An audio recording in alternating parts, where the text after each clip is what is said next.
नमस्कार, स्वागत है आप सभी का। ग्लोबल अड्डा आप देख रहे हैं और मैं हूं आपके साथ पुनीत मिश्रा। मिडिल ईस्ट को लेकर क्या अपडेट्स बड़े हैं, सबसे पहले मैं आपको वो बता देता हूं और उसके बाद और भी खबरें आपको हम बताने वाले हैं। तो बड़े अपडेट्स ये हैं कि ईरानी सेना ने कह दिया है कि आने वाले वक्त के लिए अब उन लोगों को तैयार रहना चाहिए जिन्होंने अमेरिका की मदद की है और ईरान पर हमले करने के लिए अपनी ज़मीन का इस्तेमाल होने दिया है।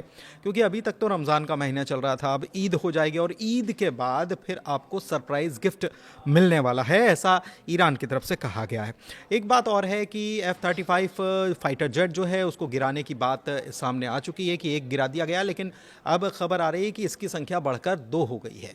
हैरानी की बात यह है कि डोनाल्ड ट्रंप जो अमेरिकी राष्ट्रपति हैं, पहले जो विमान कितने गिर गए, कितने जेट्स गिरे हैं, इसकी बात किया करते थे। अब उनके ज़ुबान से इस मामले पर कोई भी वक्तव्य निकलकर सामने नहीं आ रहा है, यानी वो खामोश हैं। हूती जो हैं उन्होंने एक बड़ा ऐलान कर दिया है और उन्होंने कहा है कि ये पूरी उम्मा की जंग हो गई है। ये जो जंग चल रही है उम्मा की जंग है और ऐसे में वो भी इस जंग में कूदने के लिए तैयार हैं। हैरानी की बात यह है कि अभी तक हूतीज़ ने इस मामले में अपनी एंट्री दर्ज नहीं कराई थी, लेकिन अगर हूती इस मामले में एंट्री दर्ज कराते हैं तो कितना ये इसका स्केल जो है एस्केलेशन का, ये कितना बड़ा हो सकता है, इसको भी समझना जो है वो ज़्यादा मुश्किल नहीं है। वैसे भी हूती पहले ही ये कह चुके हैं कि रेड सी में हम टारगेट करेंगे अमेरिकी युद्धपोत जो हैं या अमेरिकी पोत जो हैं उनको हम टारगेट करने का काम करेंगे अगर इसके ऊपर इस युद्ध को तुरंत बंद नहीं किया जाता तो, और अमेरिका जो है उसका रुख नहीं बदलता तो। सबसे बड़ी बात क्या है, सबसे बड़ी खबर ये है कि अमेरिका और इजराइल जो हैं अब 48 घंटे का सीज फायर करने पर विचार कर रहे हैं और इसके लिए कोशिश कर रहे हैं कि 48 घंटे का सीज फायर हो जाए। और ये बात किसने कही? ये बात कही डोनाल्ड ट्रंप ने। डोनाल्ड ट्रंप ने किसको कही? नेतन्याहू को कही। नेतन्याहू फिर नुमाया हुए, नेतन्याहू सामने आए, नमूदार हुए टीवी पर और उन्होंने कहा कि देखो मैं तो जिंदा हूँ और ये मेरे खिलाफ जो बातें कही जा रही थी वो सारी बातें झूठी हैं। बार बार ये सबूत देने की बात जो है, नेतन्याहू को सबूत देने की नौबत क्यों आ रही है, ये भी अपने आप में एक बड़ा सवाल है कि मैं जिंदा हूं, बार बार ये कहना पड़ रहा है। और वो ये भी कह रहे हैं कि अमेरिका ने हमको ये कहा कि हमले बंद कर दो, तो इसीलिए हम ऑयल जो ठिकाने हैं उनके ऊपर हम हमले बंद कर रहे हैं क्योंकि अमेरिका ने हमको कहा। एक चीज़ और है इसमें, अभी जो जानकारी निकलकर सामने आ रही है कि अमेरिका और इजराइल जो दोनों एक थे और एक होकर ये ईरान के खिलाफ युद्ध लड़ रहे थे, अब इनमें दरार आने की खबरें सामने आ रही हैं कि दोनों में अब मतभेद हो रहे हैं। किस बात को लेकर हो रहे हैं मैं आपको इसके बारे में बताऊंगा। लेकिन तुर्की के राष्ट्रपति जो हैं अर्दोगन, उन्होंने एक बड़ा संदेश दे दिया है ईद पर, और उन्होंने ये किसके खिलाफ दिया है इस बात को समझना इसलिए भी ज़रूरी है क्योंकि ईरान के बाद दुश्मन कौन, ये सवाल होने लगे कि इसराइल का दुश्मन कौन होगा, क्योंकि इसराइल को ग्रेटर इसराइल बनना है। तो इसराइल जो है उसके खिलाफ एक बड़ा बयान दिया गया है अर्दोगन की तरफ से। उन्होंने कहा है कि मिडिल ईस्ट इस वक्त उबल रहा है और इसराइल ने लाखों लोगों की हत्या की है, इंशाअल्लाह उसे इसकी कीमत चुकानी पड़ेगी और इसमें मुझे कोई शक नहीं है। ये बात उन्होंने कह दी। इधर दूसरी तरफ ट्रंप जो हैं वो परेशान भी नज़र आ रहे हैं। कभी कभी वो कहते हैं कि हमने ईरान की नेवी, ईरान की एयरफोर्स, इस सब को तबाह कर दिया है, हमने ये हासिल कर लिया है, लेकिन फिर उसके बाद वो कहते हैं कभी कि हमने गलती कर दी है, कभी वो अपने सहयोगियों का साथ मांगते हैं और कभी साथ नहीं मिलने पर भड़क भी उठते हैं। एक बार फिर से भड़के हैं और उन्होंने क्या कहा है, अपने नाटो देशों पर भड़कते हुए उन्होंने कहा है कि ये तो कागजी शेर हैं, नेटो जो है वो कागजी शेर है और अमेरिका के बिना नेटो का अस्तित्व ही नहीं है। ये बात वो पहले भी करते थे, लेकिन अभी उन्होंने क्या कहा कि मिडिल ईस्ट में हमको जब नेटो देशों की ज़रूरत थी, एक तरफ वो कह रहे हैं कि ज़रूरत थी, दूसरी तरफ वो क्या कह रहे हैं कि उस ज़रूरत के समय नेटो हमारे साथ नहीं आए, नेटो के देश हमारे साथ नहीं आए, और वो ये भी कह रहे हैं कि हम तो केवल परखना चाह रहे थे, ये परीक्षा थी, अग्नि परीक्षा थी उनकी और उस अग्नि परीक्षा में वो फेल हो गए। तो एक चीज़ तो है कि इस ईरान, अमेरिका और इसराइल के बीच में चल रहे युद्ध से नेटो का स्ट्रक्चरिंग जो है वो पूरी तरीके से गड़बड़ा गया है और आने वाले दिनों में इसका बहुत बड़ा असर भी दिखाई देने वाला है। सबसे बड़ी बात कि अगर इसका असर आपको सीधे देखना हो तो रूस यूक्रेन के बीच चल रहे वॉर में आप देख सकते हैं, क्या वहाँ पर नेटो कागजी शेर है या नेटो से दूरी बनाने का काम ट्रंप कर पाएंगे? क्योंकि अमेरिका ये बार बार ये दावा करता है कि नेटो का सारा खर्चा उठाने का काम तो अमेरिका कर रहा है, अमेरिका के ऊपर बोझ है, तो हम अपना बोझ उतारना चाहते हैं क्योंकि ये काम के लोग नहीं है, मुश्किल आएगी तो ये पीछे हट जाएंगे और हमें ही इनके साथ खड़ा होना पड़ेगा। तो ये एक बड़ी बात है। एक बड़ी बात और है, जब ये बोल रहे थे ना ट्रंप, तब उन्होंने एक क्या बात कह दी कि ईरान को उन्होंने न्यूक्लियर पावर बता दिया। उन्होंने कहा कि इसका मतलब है कि अमेरिका के अनुसार ईरान परमाणु संपन्न देश हो चुका है, उनके बयान के अनुसार, ठीक है।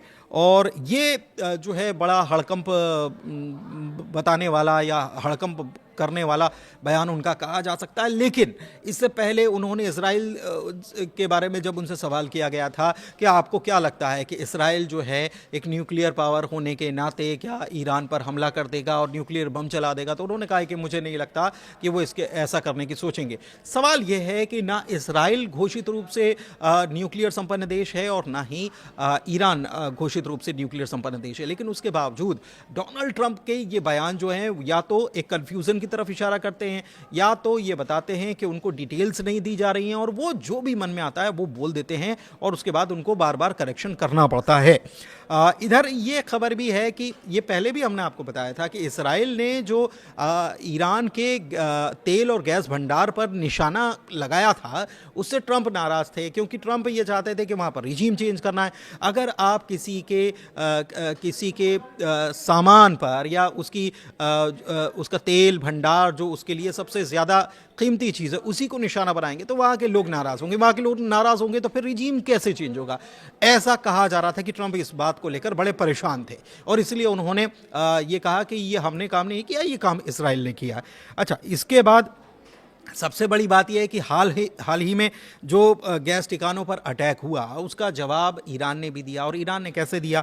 ईरान ने अमेरिका के जो सहयोगी जिनके ज़मीन का इस्तेमाल अमेरिका ईरान पर हमले करने के लिए कर रहा है उनके ऊपर हमला करके दिया और उनके ठिकानों को निशाना बनाया। तो उनके दोस्तों को यानी अमेरिका के दोस्तों को बड़ा नुकसान हो रहा है। सबसे बड़ी बात ये नुकसान और नफ़े नुकसान की बात नहीं है, यहाँ पर यह है कि अगर यही स्थिति बनी रही और ईरान इसी तरीके से अटैक करता रहा तो मुश्किल खड़ी हो जाएगी, पूरी दुनिया में गैस की किल्लत हो जाएगी, पेट्रोल की किल्लत हो जाएगी, डीजल की किल्लत हो जाएगी और दाम जो है वो बेतहाशा बढ़ते चले जाएंगे, महंगाई जो है अपने चरम पर पहुंच जाएगी और इसके लिए अमेरिका को ही दोषी माना जाएगा। और ट्रंप इस वक्त अपने सिर पर यह सहरा तो बांधने के लिए तैयार नहीं है। तो वैसे भी ट्रंप प्रशासन के एक बड़े अधिकारी जो है केंट, उन्होंने ये कह दिया था कि हमें तो कोई खतरा नहीं था ईरान से। उन्होंने ये कह दिया कि हमें कोई खतरा ईरान से नहीं था और इंटरकॉन्टिनेंटल बैलिस्टिक मिसाइल जो बना चुका है कौन? उत्तर कोरिया, उससे ज़्यादा खतरा है कि ईरान से खतरा है। सवाल ये है, तो ईरान से कोई खतरा नहीं था, यह अमेरिकी प्रशासन के एक बड़े अधिकारी कह चुके हैं। इधर नेतन्याहू ने कहा कि मैं जिंदा हूं, आप सब इसके गवाह हैं। और चार बात और वो कहते नजर आए। इजराइल ने अकेले ईरान के गैस ठिकानों पर हमला किया, वो ये भी बोल रहे हैं। इसका मतलब कि वो एक प्रकार से जिम्मेदारी ले रहे हैं। अमेरिका के से प्रेशर शायद उनके ऊपर बन रहा है और इसीलिए वो अपने ऊपर जिम्मेदारी ले रहे हैं, क्योंकि अमेरिका कहीं इसका साझीदार ना हो और अमेरिका के ऊपर चीज़ें ना आए, शायद उसको ये कंट्रोल करने की कोशिश कर रहे हैं। और वो ये भी कह रहे हैं कि ट्रंप ने हमसे भविष्य के हमलों को रोकने के लिए कहा और हम रोक रहे हैं। आप समझ रहे हैं, हम भविष्य के हमले रोक रहे हैं, ये भी वो कह रहे हैं। तो ट्रंप के कहने पर हम ये काम कर रहे हैं। दूसरी तरफ ये कहा जा रहा है कि ट्रंप खुद नेतन्याहू के कहने पर काम कर रहे थे और एक प्रकार से प्रेशर अमेरिका के ऊपर बनाया गया, जिसकी वजह से ये हमले अमेरिका ने शुरू कर दिए, युद्ध में उतर गया। बड़ी बात क्या है? बड़ी बात यह है कि अब असर किस प्रकार का देखने को मिल रहा है। आपको याद है बीच में हमने खबर बताई थी कि ऑस्ट्रेलिया से भी एक मदद की बात कही गई। किन देशों को मदद की बात की गई?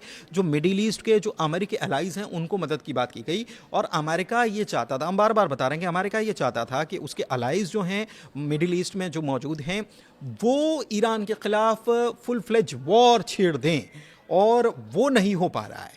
और उस वक्त जब ये बात सामने आई थी तब ऑस्ट्रेलिया की तरफ से ये कहा गया था कि हम आपको कुछ हथियार देने के लिए तैयार हैं, कुछ निगरानी के लिए हम आपको विमान देने के लिए तैयार हैं, ये तक बात सामने आई थी। अब उसका असर क्या हुआ है देखिए, ये मैं आपको बता देता हूं। ऑस्ट्रेलिया के पीएम जो हैं एंथनी अल्बनीज, उनको सिडनी की लाकेम्बा मस्जिद में ईद उल फितर की नमाज और समारोह के दौरान भारी विरोध का सामना करना पड़ा है, क्योंकि ऑस्ट्रेलियाई सरकार का रुख जो रहा गाजा के दौरान या फिर अभी जो वॉर चल रहा है इससे लोगों की नाराजगी है।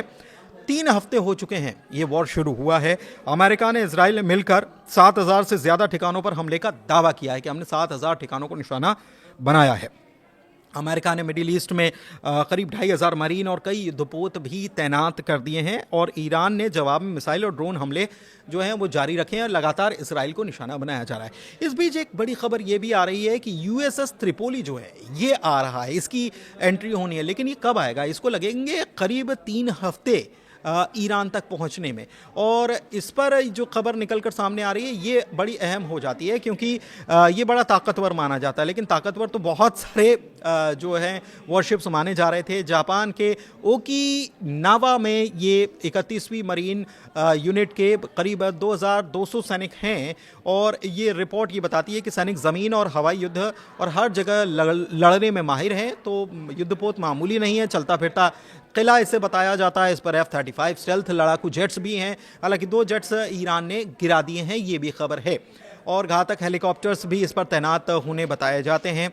और माना जा रहा है कि अगले हफ्ते तक या उसके ज़्यादा और वक्त लग सकता है, तो वहाँ ईरान में ये ग्राउंड ऑपरेशन करने के लिए तैयारी एक बार फिर से शुरू हो गई है, ऐसा कहा जा रहा है। और ये शायद 20 साल में पहली दफ़ा होगा जब अमेरिकी सेना जो है वो किसी मुल्क की ज़मीन पर कदम रखेगी, बड़े युद्ध क्षेत्र में ज़मीन पर कदम रखेगी।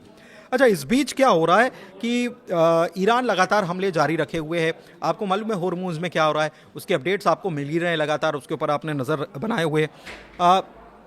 आप देखिए 7,000 से ज़्यादा ठिकानों पर हमले किए गए।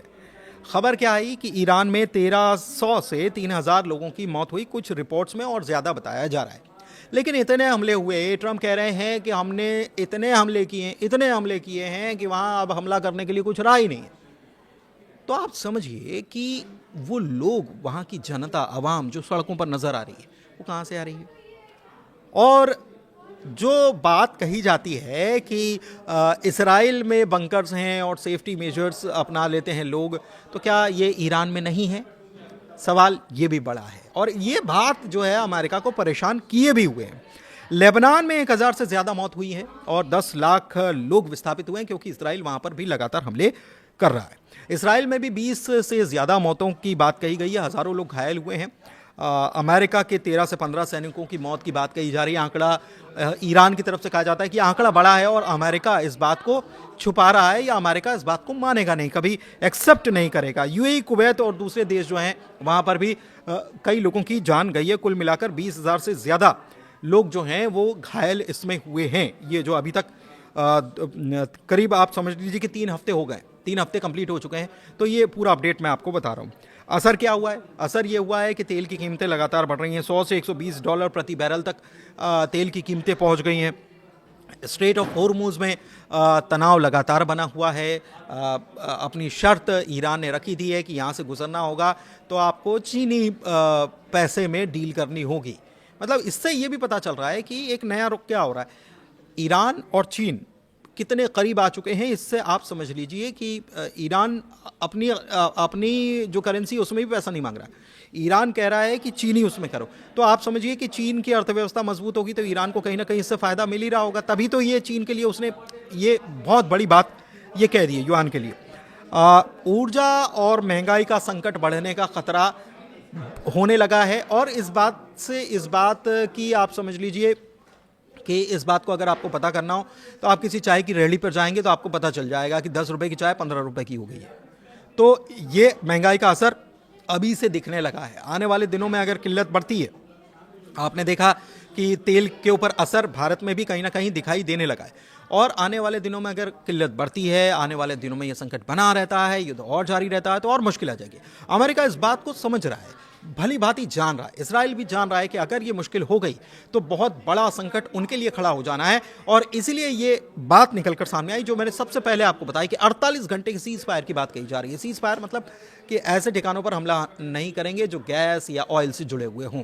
तो कुल मिलाकर अपडेट यहीं तक है। कैसा अपडेट लगा आपको बताइएगा ज़रूर, जानकारी कैसी लगी, क्योंकि बहुत सारे अलग अलग प्लेटफॉर्म पर बहुत सारी जानकारियां हैं, लेकिन उनको समाहित करके और ऑथेंटिक इन्फॉर्मेशन आप तक पहुंचाना हमारा लक्ष्य रहता है, हमारी कोशिश रहती है।